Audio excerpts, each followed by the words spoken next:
आज इथं एंटाफिलमध्ये मोठी सभा झाली, काय म्हणतात? परवा शिवसेना उद्धव बाळासाहेब ठाकरे पक्षाचे पक्षप्रमुख उद्धवजींच्या नेतृत्वाखाली, आदित्य साहेबांच्या नेतृत्वाखाली रामरक्षा आणि महाआरतीचं आयोजन दादरच्या मारुती मंदिराच्या इथे झालं.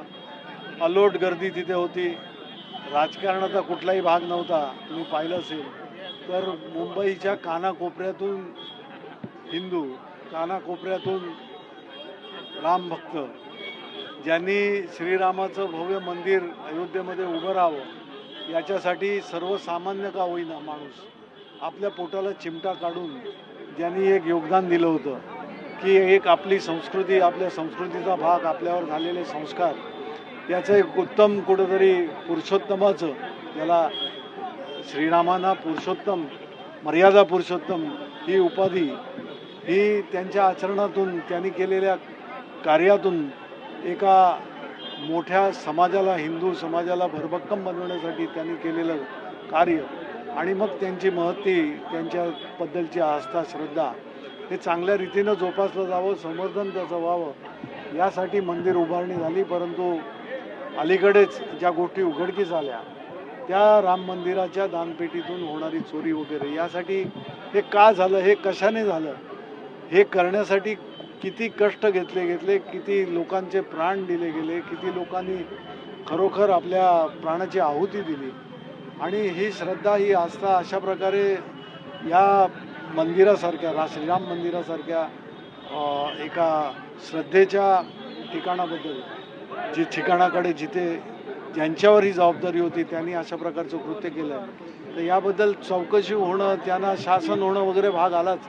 परंतु सकल हिंदूंच्या, सकल हिंदुस्थानातील हिंदूंच्या मनाला कुठेतरी एक ठेच लागली आहे. अशा प्रकारचं कृत्य होता कामा नये.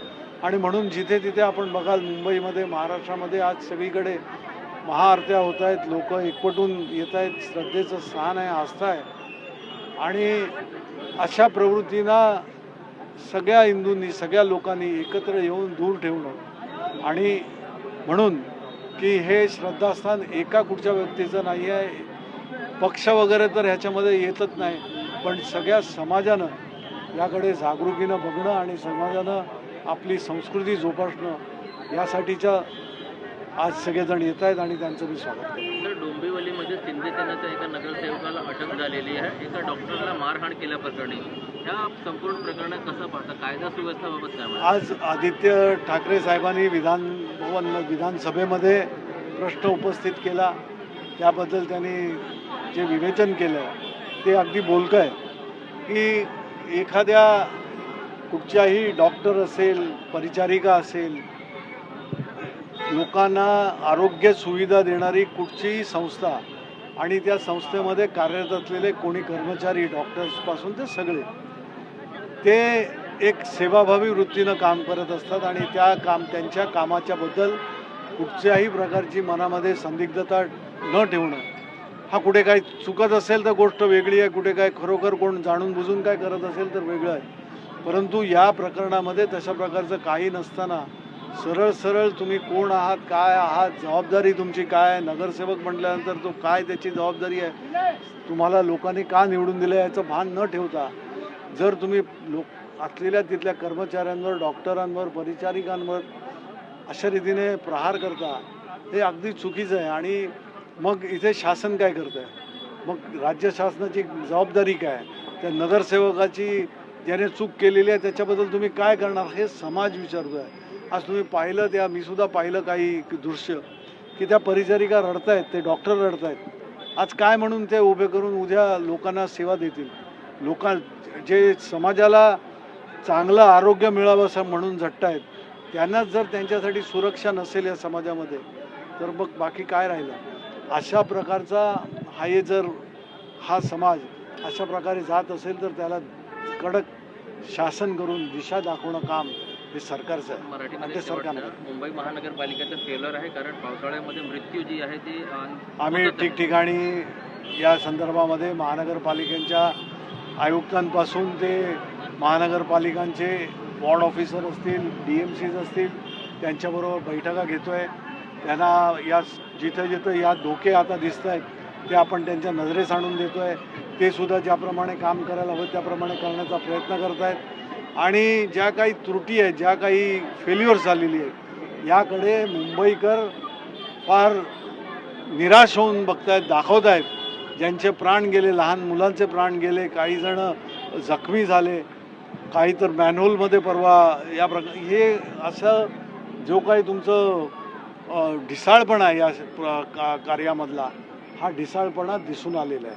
आणि मग याच्यामध्ये कोण काय बोललं, शिवसेना उद्धव बाळासाहेब ठाकरे पक्षातर्फे कोणी बोललं तर राजकारण करायचं नाही. आणि राजकारण न करता तुम्ही समाजकारणाचा जो वसा घेतलेला आहे किंवा जी जबाबदारी तुमच्यावर आहे ती पार पाडू शकत नसाल तर तुम्हाला जनताच विचारते आहे की जर तुम्ही कर्तव्यामध्ये कमी पडताय तर तुम्ही बाजूला होणं योग्य आहे. सर हिंदी में जानना चाहेंगे सर, प्लीज सर हिंदी एक ही क्वेश्चन बोलूंगा, बाकी नहीं बोलूंगा. सर क्या कहना चाहेंगे आज यहाँ पे हनुमान हनुमान जी के यहाँ पे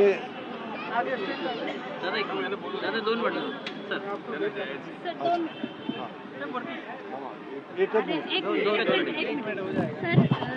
ये आज यहाँ पे राम रक्षा या हनुमान जी की आरती यहाँ पे करने के लिए बड़ी तादाद में, बड़ी संख्या में लोग आए. हिंदू धर्म के लोग, ये हिंदू धर्म का जब हम बात करते हैं हिंदू धर्म की, तब हिंदू तो आते ही हैं, लेकिन बाकी समाज के भी जिनके लिए, जिनके मन में आस्था है, जिनके मन में श्रद्धा है, सभी रिलीजन के, सभी मज़हब के लोग भी यहाँ पे आए. और इस बात को उनको ठेस पहुँची है कि साधारण लोगों ने अपने जीवन में अपने परिवार की जो भी समस्याएं उसको बाजू में रख के कुछ योगदान इस राम मंदिर के निर्माण के लिए दिया हुआ था. आज जिस तरह से राम मंदिर के यहाँ पे जो बातें निकल के सामने आई है ये शर्मनाक है. और जिन्होंने किया है उनके बारे में अनुशासन होना बहुत ज़रूरी है. उसके लिए जो भी होगा वो तो होता रहेगा, लेकिन समाज के प्रति जो जिम्मेदारियां जिन्होंने जिनकी ली है उनको उस प्रति उस दायित्व को निभाना चाहिए. सरकारें चाहे वो राज्य की हो, केंद्र की हो, जिनकी जिम्मेदारी है उन्होंने जिम्मेदारियां निभानी चाहिए. ये क्यों हुआ, कैसे हुआ, इसकी तहकीकात जांच तो होगी, अनुशासन भी होगा, लेकिन जो आस्था लोगों की मंदिरों पर है, जो आस्था भगवान के ऊपर है, उसको बढ़ानी चाहिए, उसको निरंतर उसका जतन होना चाहिए और समाज अच्छे रीत से आगे जाए, जिससे देश आगे जाएगा, इसके लिए सभी का ध्यान रखें.